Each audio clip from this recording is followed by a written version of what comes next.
セキュリティっていうのはですね、皆さんみんなセキュリティって言って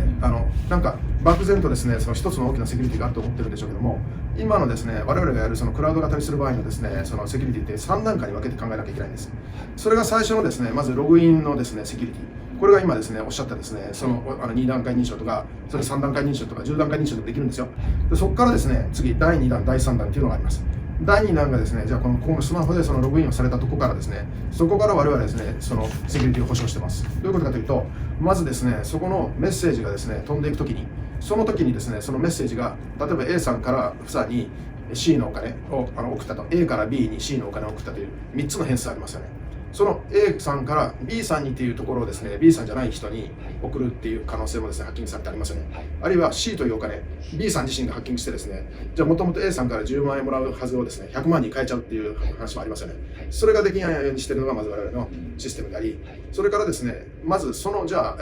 ビットコインみたいにですね、誰がその台帳を管理しているのかわからない状態だと、亡くなった後ですね、実際亡くなってるじゃないですか。あるいは企業をなくして取り出せなくなったという時に、リカバーの仕方がないでしょ。これはね、通貨としてまずダメなんですよ。それは IMF にちゃんと書いてあって、誰が考えてもそうなんですよ。だからそういうものはですね、ちゃんとリカバーできるという方法、あるいは盗まれたらそれを取り返せる方法というのはどうやられたらいいかというと、それはですね、どっかに、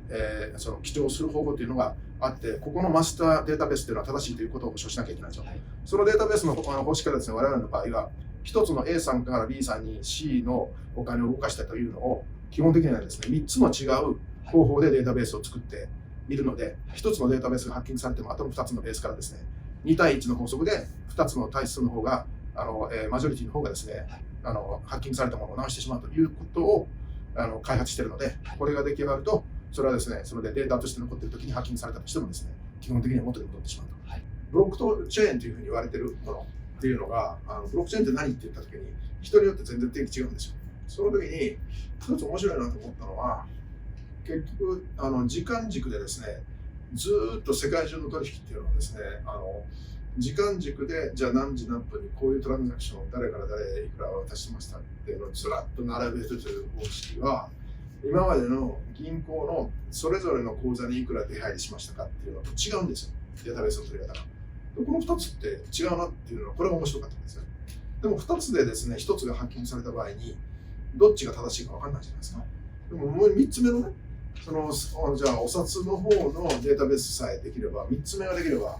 同じ取引をですね、全然違う風にデータベースできるわけですよ。このデータベースができたらですね、これがハッキングされても、後の2つがですね、